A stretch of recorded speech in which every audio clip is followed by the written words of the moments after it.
हमारे YouTube channel political ग्लम्सा में आज हम पढ़ेंगे निर्वाचन आयोग, यानी कि निर्वाचन आयोग क्या है, उसकी संरचना किस प्रकार है, उसकी स्वतंत्रता यानी उसके अधिकार क्षेत्र, उसकी शक्ति, उसकी कार्यप्रणाली, उसके सिद्धांत और उसके निर्वाचन यानी इलेक्शन प्रोसेसिंग उसकी किस प्रकार है। सबसे पहले हम इसकी संरचना के बारे में पढ़ते हैं। और संरचना से पहले ध्यान देने योग्य बात है कि संविधान में अनुच्छेद 324 से लेकर 329 और एक नया है 329 का, इनमें निर्वाचन आयोग की कार्यप्रणाली, उनकी नियुक्ति, उनके चुनाव कराने की प्रक्रिया तथा सभी इसमें निहित है। एवं कौन कौन से मामलों में न्यायालय, सर्वोच्च न्यायालय हस्तक्षेप कर सकता है निर्वाचन आयोग के, इन सभी का उसमें बिल्कुल अनुच्छेद में दिया गया है 324 से लेकर 329। इसकी सबसे पहले संरचना देखते हैं। इसकी संरचना है निर्वाचन आयोग मुख्य निर्वाचन आयुक्त और अन्य आयुक्तों से मिलकर बनता है। यानी निर्वाचन आयोग एक आयुक्त और मुख्य निर्वाचन आयुक्त से मिलकर बनता है। जब सबसे पहले 1950 में निर्वाचन आयोग की स्थापना हुई, इस समय एक ही मुख्य निर्वाचन आयुक्त था, मगर उसके बाद समय बदला, उसके भार को कम करने के लिए 2 आयुक्तों की नियुक्ति कर दी। मगर मुख्य निर्वाचन आयुक्त तो उसके साथ 2 आयुक्तों में उन सभी का वेतनमान समान होता है। उनकी नियुक्ति राष्ट्रपति द्वारा की जाती है। मुख्य निर्वाचन आयुक्त की भी नियुक्ति राष्ट्रपति द्वारा की जाती है और राष्ट्रपति निर्वाचन आयोग की सलाह पर प्रादेशिक यानी राज्य स्तर पर भी निर्वाचन आयुक्त की नियुक्ति करता है और उसकी सहायता के लिए आवश्यक भी है कि राज्य में इलेक्शन कराना है तो वो केंद्र से तो देख नहीं सकता एक निर्वाचन, तो राज्य स्तर पर वो निर्वाचन आयोग की नियुक्ति राष्ट्रपति करता है, राष्ट्रपति की निर्वाचन आयोग की अनुमति से। इसकी स्वतंत्रता यानी हम इसकी स्वतंत्रता के बारे में देखें तो निर्वाचन आयोग अपने कार्य के लिए स्वतंत्र है। उसको हटाने के लिए सर्वोच्च न्यायालय के न्यायाधीश को हटाने वाली प्रणाली का ही प्रयोग किया जाएगी। संसद में भी उसके खिलाफ महाभियोग चलाना होगा। महाभियोग में अगर वो पारित हो जाता है तभी उसको हटाया जा सकता है। आयुक्त की सेवा की शर्तें उसकी नियुक्ति के पश्चात कोई भी लाभकारी परिवर्तन नहीं किया जा सकता। यानी कि किसी भी मुख्य निर्वाचन आयुक्त की जब नियुक्ति कर दी जाती है तो उसकी नियुक्ति के उपरांत उसके पद में न उसके कोई वेतन भत्ते में कोई भी परिवर्तन नहीं किया जाएगा। प्रादेशिक आयुक्तों को मुख्य निर्वाचन आयुक्त की सिफारिश पर हटाया जा सकता है। यानी राज्य स्तर के जितने भी निर्वाचन आयुक्त अधिकारी हैं उन सबको मुख्य निर्वाचन आयुक्त की सलाह पर हटाया जा सकता है। अब हम इसकी शक्ति एवं कार्य को देखते हैं। इसकी सबसे पहली शक्ति है निर्वाचन के लिए भूभागों का परिसीमन करना। यानी कि निर्वाचन आयोग है वो राज्यों में निर्वाचन क्षेत्र का आवंटन करता है, उसकी सीमाएं तय करता है। यानी इस क्षेत्र में ये इतने लोगों की ये विधानसभा, ये क्षेत्र इस विधानसभा के अंतर्गत आएगा, ये क्षेत्र संसदीय क्षेत्र के अंतर्गत आएगा, ये सभी वो निर्माण करता है। समय पर निर्वाचन नामावली तैयार करना और सभी योग्य मतदाताओं को पंजीकृत करना। समय पर निर्वाचन नामावली यानी कि मतदाता सूची तैयार करना तथा योग्य यानी 18+ से ऊपर सभी जितने भी मतदाता हैं उन सभी को पंजीकृत करना और निर्वाचन आयोग की तिथि, समय, सारणी निर्धारित करना। नामांकन पर्ची का परीक्षण करना। यानी कि जो नामांकन फॉर्म भरा गया है, जो विधायक के पद के लिए, सांसद पद के लिए जो उम्मीदवार होता है वो अपना नामांकन पत्र करता है, उसका परीक्षण करना एवं उनके चुनाव किस समय होंगे, कितनी तारीख को होंगे, उनका रिजल्ट कब आएगा, ये सारी विधियां निर्वाचन आयोग तय करता है। राजनीतिक दलों को मान्यता प्रदान करना एवं उन्हें निर्वाचन चिन्ह आवंटित करना, ये भी निर्वाचन आयोग का काम है कि किस राजनीतिक दल को किस स्तर का मान्यता प्रदान किया है, कि वो क्षेत्रीय है, राज्य है या वो केंद्रीय है। ये उसकी वोटिंग ऑफ परसेंटेज, उसकी सीट ऑफ परसेंटेज के ऊपर डिपेंड करता है। निर्वाचन व्यवस्था से संबंधित विवाद की जांच के लिए अधिकारी नियुक्त करता है। यानी कि कहीं अगर इलेक्शन प्रोसेसिंग में कोई भी गड़बड़ी हुई है, बूथ कैप्चरिंग हुई है जैसे कि, या फर्जी वोटिंग हुई है, इस तरीके की प्रणालियों को निराकरण के लिए या उनके समाधान के लिए अधिकारी की नियुक्ति भी निर्वाचन आयोग करता है। निर्वाचन के समय दल व उम्मीदवारों के लिए आचार संहिता निर्मित करना। यानी कि एक आचार संहिता की आप ये इलेक्शन लड़ रहे हो उस समय आप ये कार्य कर सकते हो, सरकारी कार्य प्रणाली की घोषणा कोई नहीं कर सकते, हम ये लाभ देंगे, आप घोषणाएं कर सकते हो मगर उनको अप्लाई नहीं कर सकते। आप राज्य में हो तो राज्य शासन की सारी जितनी भी लाभकारी योजना है जनता के हित में सारी क्रियाएं बंद कर जाती है। वो एक आचार संहिता होती है जिसके तहत सभी उम्मीदवारों को कार्य करना पड़ता है।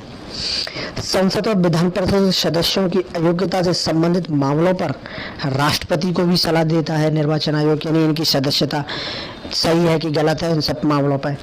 और किसी भी प्रकार की हिंसा के आधार पर निर्वाचन रद्द करना, निर्वाचन आयोग अगर कहीं बूथ कैप्चरिंग हुई, दंगा फसाद हुआ तो उस क्षेत्र के निर्वाचन को रद्द भी कर सकता है।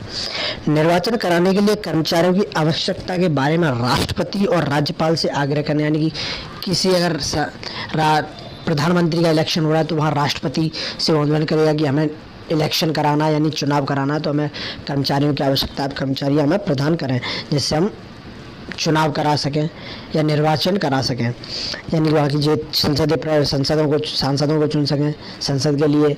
और अगर राज्य में किसी राज्य का विधानसभा का चुनाव है तो वहाँ राज्यपाल को पत्र लिखता है कि हमें कर्मचारी की आवश्यकता है, आप हमें कर्मचारी प्रदान करें जिससे हम चुनाव संपन्न करा सकें। निष्पक्ष एवं स्वतंत्र चुनाव कराने, चुनावी तंत्र का पर्यवेक्षण करना, यानी एक ऐसी चुनाव प्रणाली, एक ऐसी सिस्टम तैयार करना जिससे पारदर्शिता एवं स्वतंत्र चुनाव हो, कहीं भी कोई भी क्रियाओं में गड़बड़ी ना हो, किसी भी प्रकार की बूथ कैप्चरिंग, किसी भी प्रकार के दंगा फसाद, इन सभी से मुक्ति से और स्वतंत्रतापूर्वक लोगों की सुरक्षा के साथ चुनाव कराया जा सके। राष्ट्रपति को सलाह देना कि राष्ट्रपति शासन वाले राज्य में 1 वर्ष के बाद चुनाव कराया जाए या नहीं, राष्ट्रपति को सलाह देना कि अब यहाँ चुनाव करा सकते हैं कि नहीं करा सकते, ये निर्वाचन आयोग का काम है। निर्वाचन के मद्देनजर राजनीतिक दलों को पंजीकृत करना एवं प्रदर्शन के आधार पर उन्हें राष्ट्रीय राज्य स्तरीय दर्जा प्रदान करना, यह भी निर्वाचन आयोग का काम है। इसके सिद्धांत समानता, समता, निष्पक्ष, स्वतंत्र आदि मूल्यों को बनाए रखना, यानी कि चुनाव कराते समय हर जगह एक समानता का भाव, किसी भी राजनीतिक दल की तरफ कोई झुकाव नहीं, लोगों के बीच समय एवं निष्ठापूर्ण कार्य करना एवं स्वतंत्र तरीके से चुनाव कराना।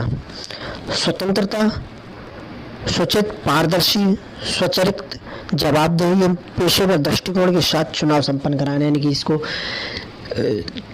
जो चुनाव आयोग की छवि है उसको बनाए रखना, चुनाव आयोग की जो छवि है उसको भी बनाए के रखना है, इसकी सच्चाई सिद्ध करने की हम भाई सही है, हम गलत नहीं है, हम पारदर्शिता से चुनाव करा, हम किसी की तरफ एक तरफ झुकाव नहीं है, अगर कहीं भी गड़बड़ी होती है चुनाव में उसके प्रति हम जवाब देंगे कि यहाँ गड़बड़ हुई है, हम इसको दोबारा से कराएंगे, यानी तमाम तरह प्रकार के जवाबदेही निर्वाचन आयोग रहता है। चुनाव प्रक्रिया के हित में राजनीतिक दलों की भागीदारी करवाना, यानी चुनाव कहीं हो रहा है तो राजनीतिक दलों को आमंत्रित करना कि आप आइए चुनाव लड़िए एवं जनता के लिए एक उचित हमारा राजनीतिक यानी प्रतिनिधि जिससे चुना जा सके। चुनावी सेवाओं के प्रभावी और पेशेवर निष्पादन के लिए मानव संसाधन विकसित करना, यानी कि लोगों का प्रयोग करना, चुनाव को संपन्न एवं निष्पादन करना, यानी उसको एक पेशेवर तरीके से यानी सिस्टमेटिक पैटर्न से संपन्न कराने के लिए मानव संसाधन यानी मनुष्यों का प्रयोग करना इलेक्शन प्रोसेसिंग के लिए। चुनाव प्रक्रिया के लिए सभी क्षेत्रों के सुधार के लिए तकनीकी अपनाने वाला श्रेष्ठ संरचना तैयार करना, यानी कि समय के अनुसार अपने आप में परिवर्तन करना, समय के अनुसार इलेक्शन प्रोसेसिंग में परिवर्तन करना, नई नई तकनीक का प्रयोग करना इलेक्शन में। देश की चुनावी व्यवस्था में लोगों के विश्वास और भरोसे को बनाए रखना तथा मजबूती प्रदान करने के लिए लोकतांत्रिक मूल्यों को मजबूत करना, यानी कि चुनाव के समय लोगों के में विश्वास जगा रखना कि हम जो इलेक्शन करा रहे हैं निष्पक्ष तरीके से करा रहे हैं, कहीं कोई भी गड़बड़ नहीं है। इस तरह की सभी चीज़ों को बनाए रखना निर्वाचन आयोग की जिम्मेदारी होती है। निर्वाचन यानी निर्वाचन अब किस तरीके से, यानी इनका लोग निर्वाचन यानी अपने प्रतिनिधि को किस प्रकार चुनते हैं। निर्वाचन व्यवस्था, चुनाव तंत्र और चुनाव प्रक्रिया। सबसे पहले चुनाव तंत्र पढ़ते हैं भारत का निर्वाचन आयोग, यानी कि इसकी प्रोसेसिंग क्या है। सबसे पहले भारत का निर्वाचन आयोग मुख्य निर्वाचन अधिकारी, जिला निर्वाचन अधिकारी, चुनाव अधिकारी, चुनाव निबंधन पदाधिकारी, पीठासीन अधिकारी और पर्यवेक्षक। अब ये यहाँ से देखते हैं ये कौन कौन से पोस्ट के अधिकारी रहते हैं। भारत का निर्वाचन मुख्य निर्वाचन आयुक्त, 2 आयुक्त, उसके कार्य मुख्य निर्वाचन अधिकारी यानी राज्य के, जिला निर्वाचन अधिकारी कलेक्टर, चुनाव अधिकारी एसडीएम, चुनाव निबंधन पदाधिकारी तहसीलदार, पीठासीन अधिकारी, गजेस्टेड ऑफिसर जो एक ग्रेड के ऑफिसर रहते हैं वो, और पर्यवेक्षक में तमाम रहते हैं, पुलिस पर्यवेक्षक रहता है और अपने सहायक पर्यवेक्षक रहते हैं। तमाम तरीका के ये पर्यवेक्षक जो रहते हैं चुनाव को कराने के लिए। अब चुनाव प्रक्रिया, चुनाव का समय, चुनाव कार्यक्रम, शपथ ग्रहण, चुनाव प्रचार, मतदान प्रक्रिया, यानी कि ये सारे काम चुनाव आयोग के हैं। और चीज़ें हैं जैसे कि चुनाव आयोग को कुछ बातों का ध्यान रखना पड़ता है, जैसे कि उसके 18+ से जितने भी